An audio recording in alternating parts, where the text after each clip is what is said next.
Everybody, मैं हूं वर्षा। स्वागत है आपका निवेशोलॉजी में। आज हम बात करेंगे आरती ड्रग्स के बारे में। हम इसका बिजनेस मॉडल देखेंगे, हम फाइनेंशियल एनालिसिस भी करेंगे, प्लस हम ग्रोथ प्रोस्पेक्ट्स देखेंगे कि आगे रेवेन्यू ग्रोथ कितनी हो सकती है, केपेक्स की बात करेंगे और वैल्यूएशन की भी बात करेंगे। तो चलिए शुरू करते हैं। अगर हम इनका बिजनेस मॉडल देखें, ये API मैन्युफैक्चर करते हैं। हम 1 मिनट में देखेंगे API क्या होता है। बहुत सारे इंटरमीडिएट्स ये मैन्युफैक्चर करते हैं, प्लस स्पेशलिटी केमिकल्स में है, प्लस फॉर्मुलेशन बिजनेस में है।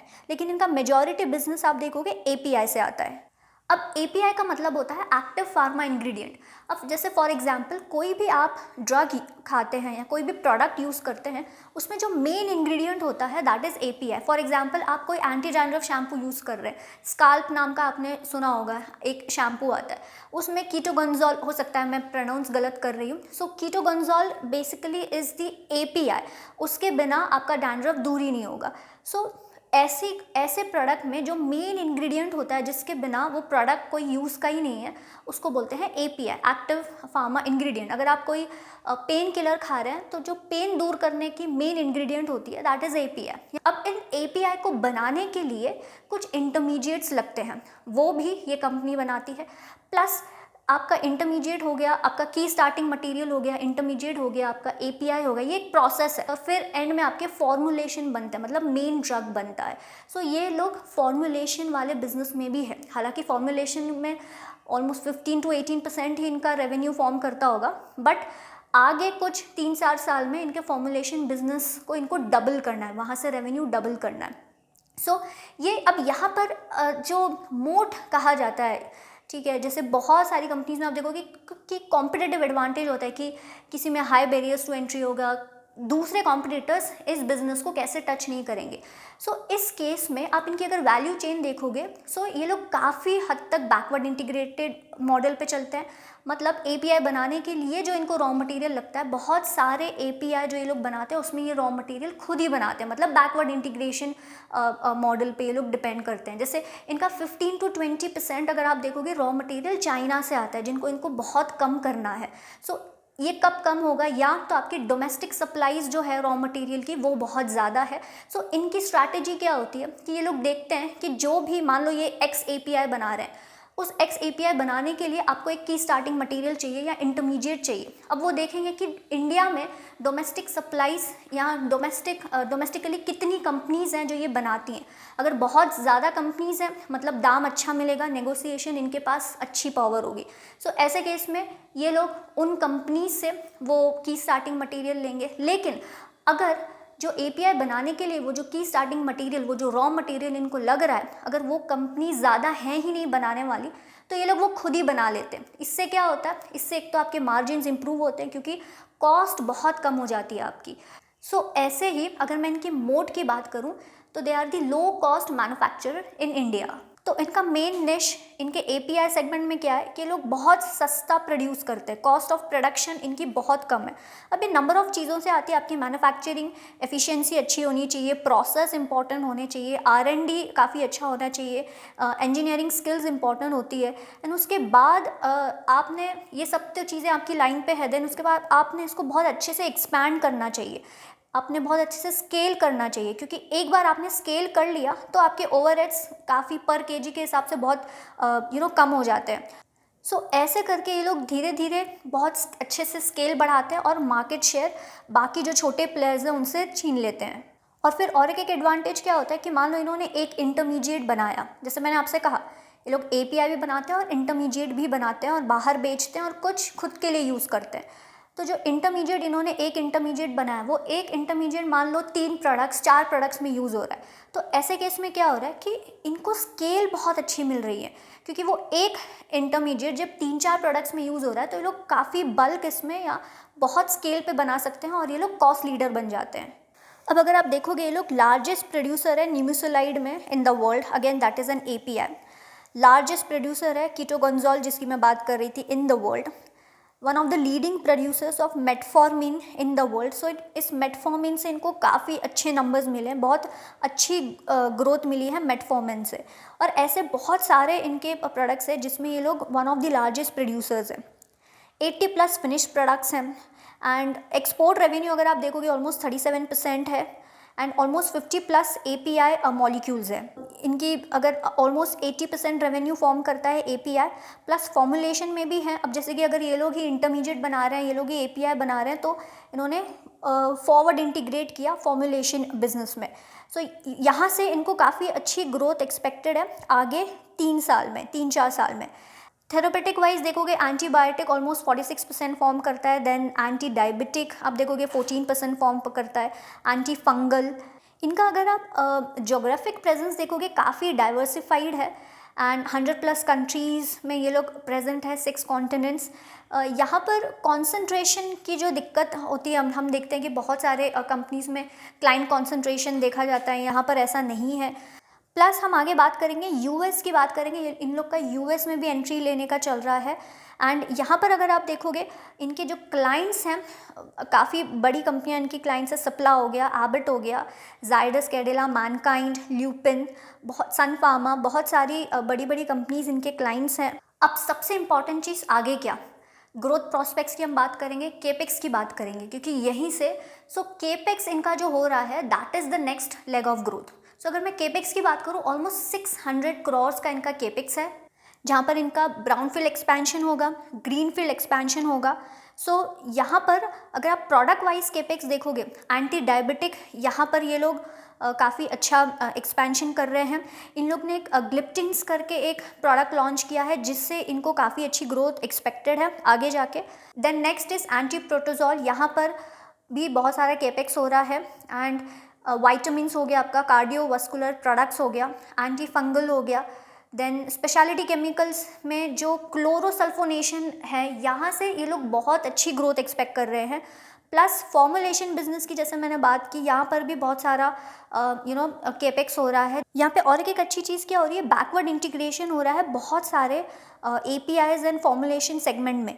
सो यहाँ पर बहुत सारे रॉ मटेरियल्स ये लोग खुद इन हाउस बनाएंगे। So this will lead to expansion in margins. आप 4-5 साल की अगर मैं बात करूँ तो ये जो 600 करोड़ का केपेक्स है, इसको टाइम लगेगा। हालांकि इन्होंने काफ़ी हद तक शुरू भी कर दिया है, लेकिन यहाँ पर जो फुल रैम्प अप, अगर existing capacity plus new capacity की हम बात करें, जो एग्जिस्टिंग ये लोग इनकी कैपेसिटी है, प्लस जो 600 करोड़ का केपेक्स आ रहा है जो न्यू कैपेसिटी है, इनको हम अगर फुल्ली रैम्प अप की बात करें तो यहाँ पर रेवेन्यू पोटेंशियल की अगर मैं बात करूँ तो कंसिडर FY26 और FY27, यहाँ पर they are expecting almost 4500 crore of revenue.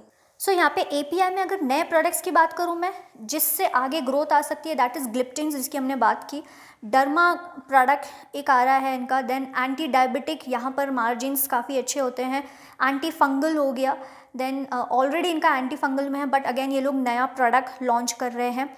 Cardiovascular products है, जहाँ पर अगेन ये लोग टारगेट कर रहे हैं।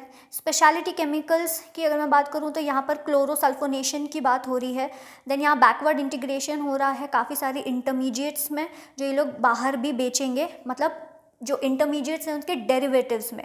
एंड यहाँ पर कॉन्ट्रैक्ट मैन्युफैक्चरिंग की भी बात चल रही है विथ MNC, इनके एक स्पेशलिटी और इंटरमीडिएट प्रोडक्ट में, जहाँ पे ये लोग ने काफ़ी एक्सपैंड किया है रिसेंटली, क्योंकि यहाँ पर इन लोग ने बिजनेस वॉल्यूम बढ़ाया है एंड इनका परफॉर्मेंस भी काफ़ी अच्छा रहा है in last couple of years. So हर एक सेक्टर में ग्रोथ काफ़ी अच्छी हमको देखने को मिल सकती है इन कमिंग फ्यूचर।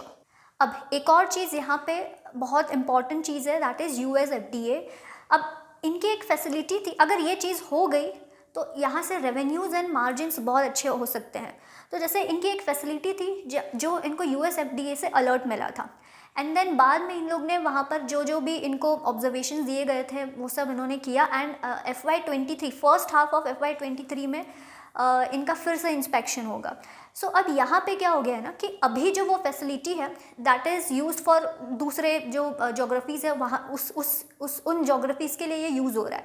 लेकिन अगर एक बार इनका इंस्पेक्शन हो जाता है और इनको क्लियर चिट मिल जाती है, तो US से जो अभी बिल्कुल ही इनका ऑलमोस्ट यहाँ से इतना रेवेन्यू नहीं आता है, सो जो US से इनको काफ़ी अच्छा रेवेन्यू आ सकता है। प्लस आपका वो रेगुलेटेड मार्केट हो गया, वहाँ से बहुत अच्छा रेवेन्यू आ सकता है, प्लस यहाँ से मार्जिन्स बढ़ सकते हैं।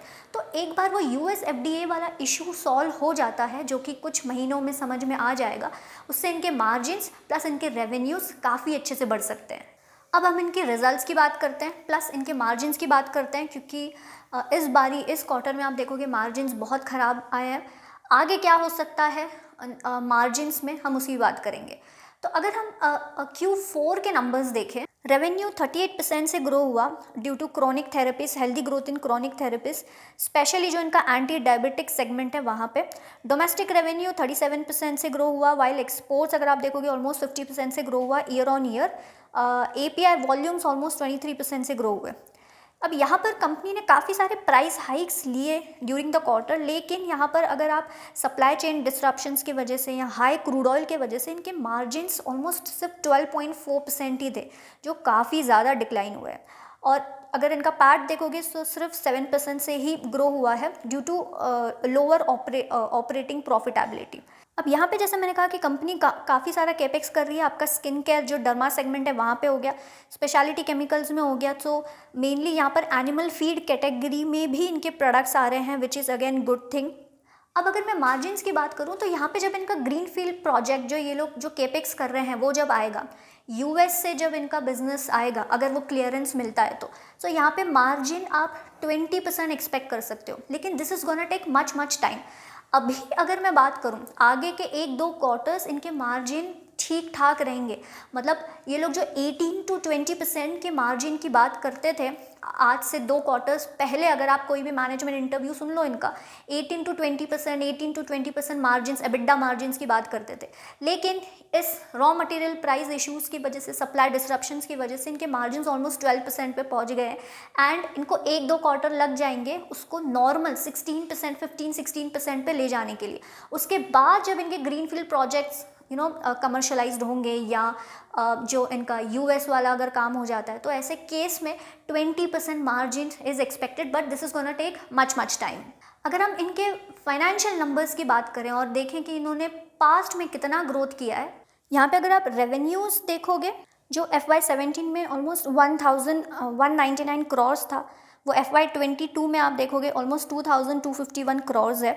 देन एबिडा अगर आप देखोगे जो FY17 में ऑलमोस्ट 191 करोड़ था, वो FY22 में अगर आप देखोगे ऑलमोस्ट 318 करोड़ है। यहाँ पर नंबर्स एबिडा इनका इतना अच्छा नहीं है। पैट में भी अगर आप देखोगे जो 82 करोड़ था, वो आज अगर आप देखोगे इनका पैट कम हुआ है, दैट इज़ ऑलमोस्ट 195 करोड़। सो अब इनका जो टारगेट है FY26 तक बेसिकली इनको 4,500 करोड़ का रेवेन्यू ले जाना है। सो ऐसे केस में अगर आज से आप 26 तक जाओगे, सो अगर आप CAGR ग्रोथ निकालते हो, revenue growth, so that is almost 15% के आसपास।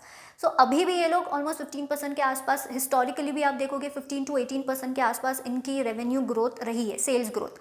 सो आगे भी दे आर टारगेटिंग दैट। सो 26 तक 4,500 करोड़ अगर ये हो जाता है, और अगर मैं एबिडा मार्जिन 18% भी पकड़ूँ, सो ऑलमोस्ट 800 करोड़ के आसपास इनका एबिडा हो जाता है। बट इसको बहुत टाइम लगेगा, क्योंकि 1-2 क्वार्टर्स तो इनको मार्जिन्स ठीक ठाक करने में लग जाएंगे।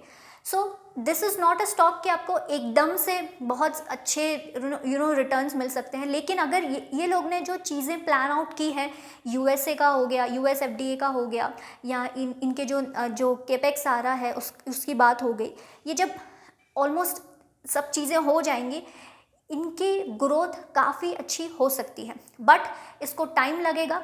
मैं क्या कर रही हूँ, मैं इस स्टॉक पे क्लोजली वॉच रख रही हूँ, बिजनेस अपडेट्स देख रही हूँ मैं, प्लस बिजनेस पे काफ़ी ध्यान दे रही हूँ, प्लस इनके जो प्रोडक्ट्स आ रहे हैं उसमें क्या केपेक्स में बेसिकली क्या चल रहा है, जो इनका महाराष्ट्र एंड गुजरात में केपेक्स आ रहा है वहाँ पे कैसा वर्कआउट हो रहा है, उसकी वहाँ पर अब बहुत ध्यान देना पड़ेगा। मार्जिन्स पे बहुत ध्यान देना पड़ेगा, क्योंकि 1-2 क्वार्टर्स से उनको मार्जिन्स ठीक ठाक करने में लग जाएंगे। सो दिस कंपनी अगर हेल्दी पाइपलाइन ऑफ प्रोडक्ट्स है, तो कंपनी ओवरऑल तो मुझे अच्छी लगती है। आगे चीज़ें कैसे प्ले आउट होती है उस पर ये बहुत डिपेंड करता है।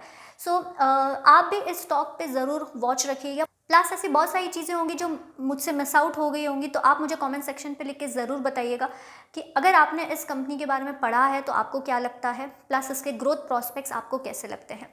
आज के लिए इतना ही। उम्मीद करती हूँ आपको ये वीडियो अच्छा लगा होगा। अगर हाँ, तो प्लीज़ इस चैनल को सब्सक्राइब कीजिएगा, वीडियो को लाइक और शेयर ज़रूर कीजिएगा। हम मिलेंगे नेक्स्ट वीडियो में, तब तक के लिए अपना ख्याल रखिए। जय हिंद एंड नमस्ते।